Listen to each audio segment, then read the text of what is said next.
Welcome everyone to another episode of Archetype Review. This time around we are going to look at one of my personal favorite archetypes ever to be released, Earthbound Immortal. Earthbound Immortal monsters got introduced to all of us during the Yu-Gi-Oh! 5D's anime, essentially serving as the boss monsters of the Dark Signers, meaning the villains of the Signers. They are essentially the baddest of the bad when it comes to the 5D's anime. They're very interesting simply because they are depicted as these giant monstrosities, actually literally, physically. If you take a look at their size in the anime, it's ridiculous how big these things are compared to human beings. They are by far one of the largest, if not the largest monsters ever to be released. In the actual TCG, all Earthbound Immortal monsters are dark level 10 monsters with different types depending on what monster it is, and they all generally have pretty massive attack stats. There's actually 7 of these Earthbound Immortal monsters, and they're all pretty cool in some ways. As a fun factor, the Earthbound Immortal monsters are actually all heavily inspired from what we call the Nazca lines. The Nazca lines in real life are actually what we all call incredibly large geoglyphs that are all found in the Nazca Desert in southern Peru. They are humongous geoglyphs, with some of them actually going far for a little bit bigger than half a mile in length. And the different animals or icons found in these different incisions here is what actually was transformed into the Earthbound Immortals in terms of Konami. Alright, so let's go ahead and begin.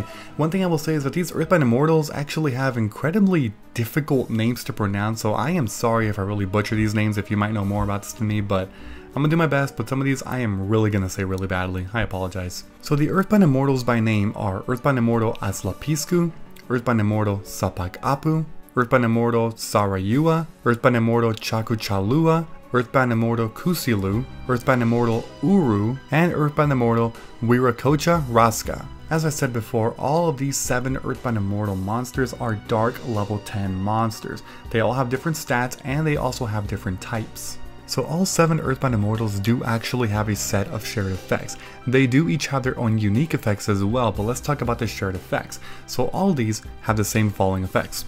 There can only be one Earthbound Immortal monster on the field. If there is no Face of Steel spell card on the field, destroy this card. Your opponent cannot target this card for attacks. This card can attack your opponent directly. So these 4 are shared among all of them, and there are goods and bads to this. The first 2 statements being technically negative, and the last 2 statements being positive. Negative being that you can only control one of these, and if there's no field spell, it's destroyed. So yes, those are considered bad effects. But the good ones are that it cannot be targeted for attacks, and that it can attack your opponent directly. Those are good effects. So right now they're technically balanced when it comes to goods and bads. However, they all also have another beneficial effect, which technically makes the cards more good than bad, right? So for Earthbound Immortal Aztlapiscu, this one is actually a winged beast monster with 2500 attack and defense. And its unique effects say, when this face-up card leaves the field, except by its own effect, destroy as many face-up monsters your opponent controls as possible, and if you do, inflict 800 damage to your opponent's life points for each monster destroyed. Aztlapiscu is commonly regarded by many fans to be one of the best Earthbound Immortals, if not the best Earthbound Immortal, simply because its effect is just so general and can be used in so many different amazing ways. It's ridiculous. The statement says when this face-up card leaves the field. It doesn't say when it's destroyed or when it gets returned to the hand or when it gets banished. It also doesn't say by your opponent, meaning you can also take advantage of it. There's actually a lot of really crazy cards you can use in combination with this. Some effects such as Interdimensional Matter Transporter. Simply use it, banish it for your end phase, destroy all face-up monsters your opponent controls, and inflict 800 damage for each, and then this massive beast comes back on your end phase still. That's only one example, but there's plenty other combinations, but overall, the combinations that can be used with this card are just crazy in terms of how many you can actually do. It's very flexible, very versatile, and yeah, this is a very big definition of a true boss monster. Earthbound Immortal Sapak Apu is a fiend monster with 3000 attack and 2500 defense. Its unique effect says, if this card destroys an opponent's monster by battle, inflict damage to your opponent equal to the destroyed monster's original attack. This one is also regarded as one of the better ones, believe it or not, simply because its burn effect is massive. While technically speaking, burning is not exactly the best way to go around things in terms of getting card advantage, there are some unique capabilities for this specific card. So you can either attack with this card for 3000 direct damage, or you can attack a monster, right? Now mostly with Earthbound Immortals, if you were to attack a monster, you're essentially wasting the massive direct attack, but I guess it's a little understandable if you have to get rid of a problem card, right? However, with this card, if you are attacking a monster instead of directly, you're not really losing out on damage that you're doing, which is really good. For example, you could attack with 3000 directly, or you could destroy your opponent's 2000 attack monster with a problematic effect, and then do 1000 damage because of life points difference, and then do 2000 because of the effect. Thus you're still doing 3000 damage. So you're not really losing the damage that you're going to be doing with this card. Now if you attack a defense position monster, sure, you do lose some life points damage that you could have done, but at least you're still doing some damage, right? With a lot of other Earthbound Immortals, it's kind of a gamble you're taking. Either do a bunch of damage, or destroy a monster and not do damage. This card doesn't have that gamble. You get the best of both worlds. The next one, Earthbound Immortal Sariua, is a reptile monster with 2800 attack and 1800 defense. Its unique effect says, if this card is destroyed by a card effect, except by its own effect, destroy all cards on the field. It's always nice to have a field nuke. Field nukes are really advantageous in some ways. However, because it is a complete field nuke, it also gets rid of your cards. In addition, it has to be destroyed by a card effect. Because of these limitations, that's why it's generally regarded as a weaker version of Asclepioscus. Now yes, it has more attack than Asclepioscus, but that's kind of where the advantages end with this card compared to Asclepioscus. Regardless though, it's not bad, especially because it does also destroy the opponent's back row. Just take your pick on what you want, it's not really bad to run this or that one. The next one is Earthbound Immortal Chakuchalua. This one is a fish monster with 2900 attack and 2400 defense. Its unique effect says, once per turn you can inflict damage to your opponent equal to half this card's defense. This card cannot attack during the turn you activate this effect. While this card is in defensive position, your opponent cannot conduct their battle phase. The advantages of this card is actually very different than other Earthbound Immortals because this one is used heavily for lockdown effects. Essentially, if you can get this card into face-up defense position, you are locking down your opponent from conducting the battle phase, plus you are doing 1200 damage every turn through its burn effect. So you're not losing out on damage you're doing if you're putting this card in defense mode. It's not bad, but it's used in very different ways than the other ones I mentioned before, so you just kind of got to know your strategy a little bit and use the one that best works with your strategy. Earthbound Immortal Kusilo is a beast monster with 2800 attack and 2400 defense. Its unique effect says, if this card would be destroyed by battle, you can tribute one other monster instead, and if you do, half your opponent's life points. On paper, this effect seems fantastic, right? Like, oh, battle destruction, and you get to inflict your opponent's life points only by tributing one monster. Yeah, but if you couldn't already tell, this effect directly contradicts everything about Earthbound Immortals. So the shared effect that has to do with battling among Earthbound Immortals is that this card cannot be targeted by attacks. This means that the opponent is never going to be able to target this card for an attack, which means that if they had a monster with like 3000 attack, they can't target this, which means you can never use this effect on your opponent's turn. Instead, the only way to activate this effect is for you, with a 2800 attack monster, to ram into a monster with at least 2850 attack or more, tribute a monster on your side of the field, and half your opponent's life points. So with all that, the opponent's massive beater with 2850 attack or more is still on the field, this card is still on the field, you lose a monster, and your opponent's life points get split in half. Was that worth it? In most cases, I would say no, it's not worth it. Earthbound Immortals typically should be attacking directly every single turn unless you're using cards like, again, Saplak Apu where you're doing that burn damage. Which means why would you want to waste a juicy 2800 attack directly into ramming into another monster? In fact, once your opponent's life points are actually at 5600 or less, it actually makes more sense to attack with this monster directly. I would say this one is either the worst one or the second to worst one, which I'll get into in just a little bit because there is another one that's very odd in so many ways. Yeah, so more than likely this one is not worth running. Earthbound Immortal Uru is an insect monster with 3000 attack and 3000 defense. Its unique effect says once per turn you can tribute one other monster, then target one face-up monster your opponent controls, take control of that target until the end phase. Taking control of opponent's monsters is honestly never a bad thing. Essentially you get rid of one of your resources to take one of the opponents and then use that for something like, you know, maybe materials for extra deck summonings or something like that. So having your extra deck monster plus this Earthbound Immortal on the field, that's going to be really deadly. It works well for extending your plays in terms of summoning more things, so that's definitely a big plus. So this one is one worth considering, especially if it's going with your strategy really well. And the last one is Wiracocha Rasca. This one is a winged beast monster with 100 attack and defense. Yeah, I know. Its unique effect says, if this card is normal summon, target up to 3 cards you control except this card. Shuffle those targets into your deck, then discard as many random cards from your opponent's hands as possible, but not more than the number of return cards, and if you do, this card gains 1000 attack for each card discarded by this effect. Okay, so there are a lot of problems with this card, and this one or Kusilo are regarded as the worst ones. There are too many issues with it. For one, the effect is only going to activate if you normal summon this card, basically tribute summoning it. If you special summon this card is going to be on the field with only 100 attack and you cannot use this effect. Now if you're asking, oh, but all the other Earthbound Immortals can be tribute summoned, yes, they can. But one really cool thing about Earthbound Immortals is that they can all be special summoned. Generally, when it comes to monsters that require tributes, nowadays especially, you want to special summon monsters, which means more than likely you're going to be special summoning Earthbound Immortal monsters from the graveyard or something like that, you know, that way you can bypass the tribute summoning a lot of times. This one, however, cannot take advantage of that, because if you were to do that, it's going to be on the field with 100 attack, which essentially is a useless level 10 monster there that you would basically have to just go into your extra deck for. But by that point, why not just run any other one? In addition, it requires you to get rid of 3 additional cards you control and move them into the deck. That's the worst thing that you can do. It's one thing if they go back to the hand.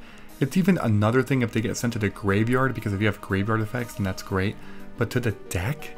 That just makes it weird. Those effects are not going to activate in any way whatsoever. If the effects were flipped, meaning you send your cards to the graveyard and they send theirs to the deck, that would be a lot better.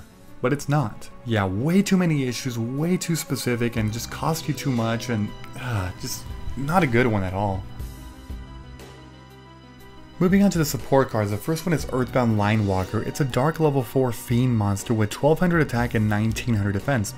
The effect says Earthbound Immortal monsters cannot be destroyed by their own effects. Pretty cool in some ways. It does actually help a little bit to run a couple of these, maybe no more than 2 tops, because the fact that if field spells do get destroyed, then Earthbound Immortals get destroyed. This one offers a little bit of protection, so that's great in some ways.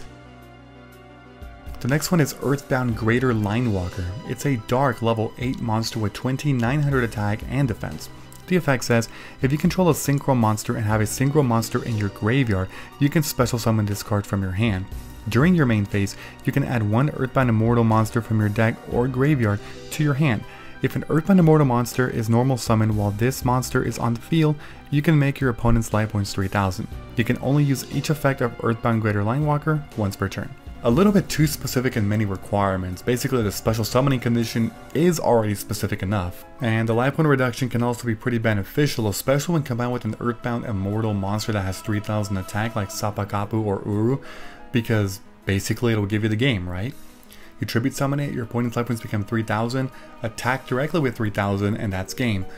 Easier said than done though, because it's just way too specific, first of all, to get this card on the field, then tribute 2 additional resources.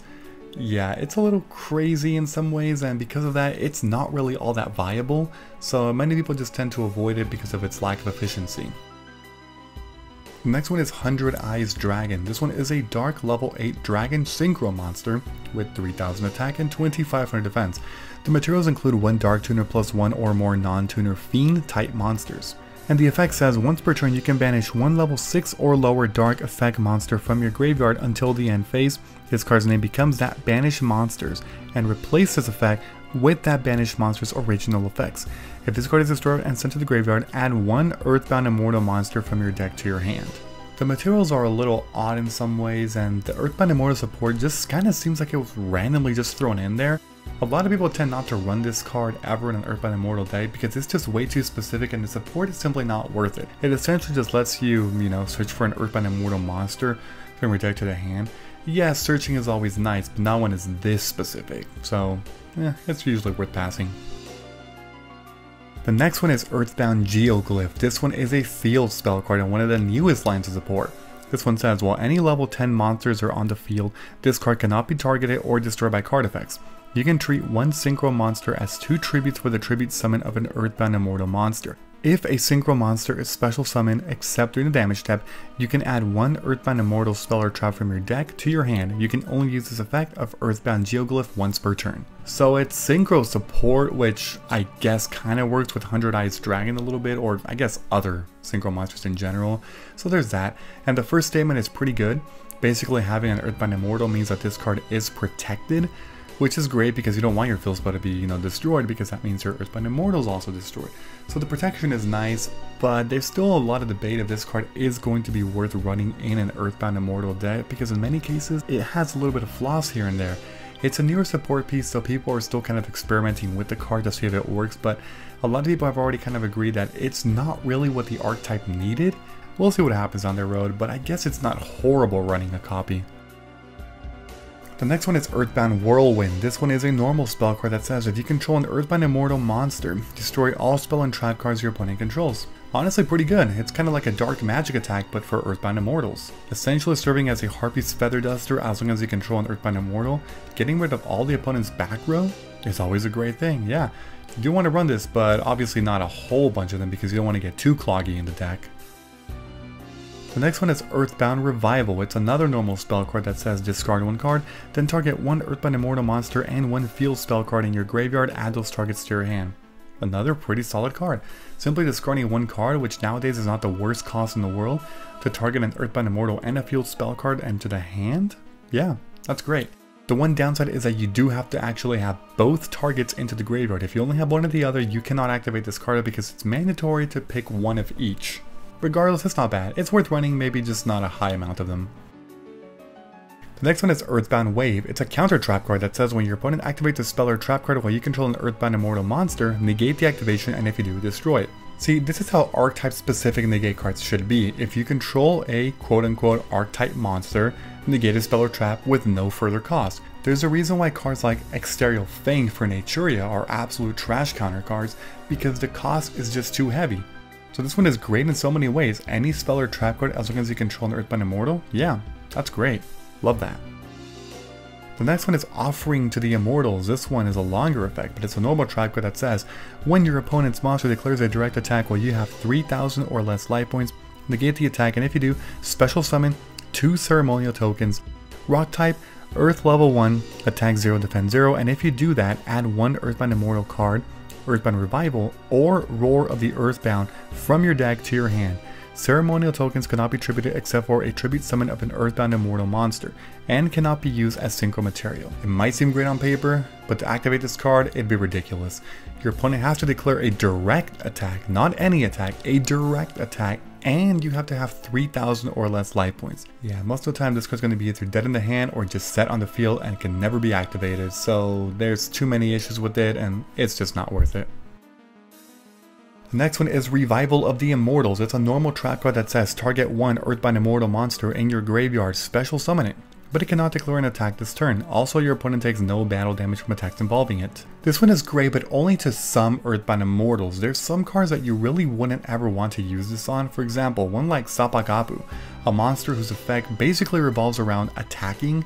That would be a huge issue because it can't attack this turn, and also it can never do any battle damage to the opponent. But other cards like, I don't know, Chaku Chalua, special summoning it in defense mode to do 1200 burn damage on that turn, because the effect doesn't say you can't do any damage, it just says battle damage, which means you can do your 1200 damage a turn and also lock down the opponent from the battle phase. That'd be a great target. So this one is great, but only depending on your certain build, if the Earthbound Immortal monsters you're running do actually work well with this card. The next one is Roar of the Earthbound. It's a continuous trap card that says once per turn when an opponent's monster declares an attack, target the attacking monster. Destroy that target, and if you do, inflict damage to your opponent equal to half the destroyed monster's attack. You must control an Earthbound Immortal monster with attack higher than the attack of the attacking monster to activate and to resolve this effect. It also seems great on paper, but it's not all that great. I mean, if you have it activated, the one issue is that your opponent obviously sees it and they're not going to be an idiot and just attack with any monster. So I guess it indirectly is battle protection because at least your opponent's not going to be attacking in the battle phase. Even so, it's a little too specific and doesn't really do all that much despite it being kind of a long effect. In many cases, you just want to avoid the card because there's just going to be better trap cards that have to do with battle phase anyway, so it's better to just run those. And the last one is Ultimate Earthbound Immortal. It's a continuous trap card that says if a normal summon / set Earthbound Immortal monster is on the field, you can target one face-up monster on the field. Destroy it. You can only use this effect of Ultimate Earthbound Immortal once per turn. So it's a hard once per turn, basically destroying one face-up monster on the field per turn if you control an Earthbound Immortal. However, the card needs to have been normal summon or set. It's really kind of an issue that it's only one face-up monster on the field per turn being destroyed, and it's a hard once per turn, so there's issues with that. In many cases, it's not worth running it simply because with Earthbound Immortals, yes, you will be tribute summoning sometimes, but a lot of the time you're also going to be special summoning, and if that's the case, this card is useless. It's not really all that worth it. So that is it for the entire Earthbound Immortal archetype. Like I was saying before, among the 7 Earthbound Immortals that you see, 2 of them are cards that you really should pretty much never run, being Kusilo and Wiracocha Rasca. The other ones kind of depends on your strategy. In many cases you want to run Asclepiscu over Sarayua because it is a little bit more viable in terms of flexibility, but Sarayua is not bad either. If you're going for brute force with attacking, Sapak Apu is downright your best Earthbound Immortal. Uru is also not bad because it's also a 3000 body and it can essentially steal a monster so you can go into extra summoning, while Chaku Chalua's strategy is incredibly different, essentially serving as lockdown material. For your support cards, some are great, some are not so great. It just kind of depends on what you're building again, because no Earthbound Immortal deck is the same. There's so many different ways you can approach this, but as far as support cards in general, there are a few that are pretty good. For one, adding a few copies of Scapegoat is never a bad idea. These tokens can actually be used for tribute summons, unlike Scapegoat, which is a big different thing. And cards like Double Costin are also not bad. In case you haven't been paying attention for the whole video, Earthbound Immortals are all dark attribute monsters that require 2 tributes. The other great thing is that because Earthbound Immortals are all dark, in addition to the dark support you want to use in terms of monsters, you can also use other dark support cards in general. For example, you can summon an Armageddonite or a Dark Grepher to get those Earthbound Immortals into the graveyard as soon as possible.